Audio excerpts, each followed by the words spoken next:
აქვს თუ არა საკმარისი ტექნიკური რესურსი საგზაო დეპარტამენტს, რომ ზამთრის განმავლობაში გზებზე მოძრაობა არ შეფერხდეს.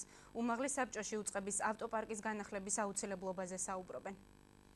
11 მუხლუხა და 2 ბელორუსის ტიპის ტრაქტორი შუახევის მუნიციპალიტეტში ზამთარსა და სტიქიურ მოვლენებს ამ ტექნიკური რესურსით უნდა გაუმკლავდნენ. მობილიზებულია ტექნიკა, მომარაგებულია საწვავებით, თუ რამე პრობლემა შეიქმნა, ვერ გავაწვდით ჩვენი ტექნიკით, დახმარება იქნება კერძო სტრუქტურებიდან, რომელთანაც იქნება ხელშეკრულება გაფორმებული.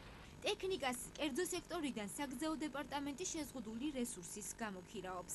მხოლოდ მიმდინარე წელს კერძო კომპანიებისაგან ტექნიკის დასაქირავებლად ბიუჯეტში გათვალისწინებული 160-დან უწყებამ 128,000 ლარი უკვე აითვისა.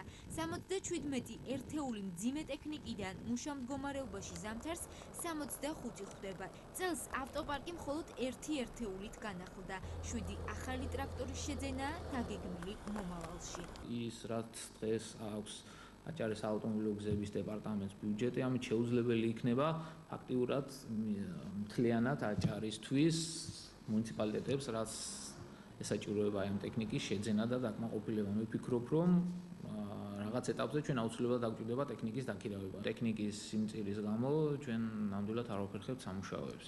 ტექნიკის სიმცირესთან დაკავშირებულ პრობლემებზე დეპუტატებიც საუბრობენ. ბიუჯეტის შენიშვნების ჩამონათვალში ავტოპარკის განახლება პირველ ნომრად შევიდა. უმაღლესი საბჭო მთავრობას დეპარტამენტისთვის დამატებითი თანხის გამოყოფას მინიმუმ 3 ერთეული ტექნიკის შესაძენად სთხოვს. რაც მეტ ტექნიკა ექნება დეპარტამენტს, ნაკლები პრობლემა ექნება, იგივე გზების არამონტაჟო მუშაობის დროს, იგივე როცა თქვა პრობლემები გვაქვს მითოვლობასთან დაკავშირებით და პრობლემა ექნება მოსახლეობას. ტექნიკის დამატება ფიქრობ არის აუცილებელი. მთავრობა შენიშვნას ნაწილობრივ იზიარებს.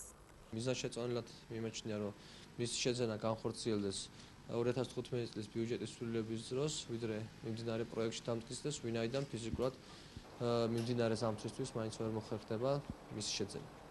ავტოპარკის შევსებას დეპარტამენტი მომავალ წელს ტენდერების ეკონომიის ხარჯებს აპირებს.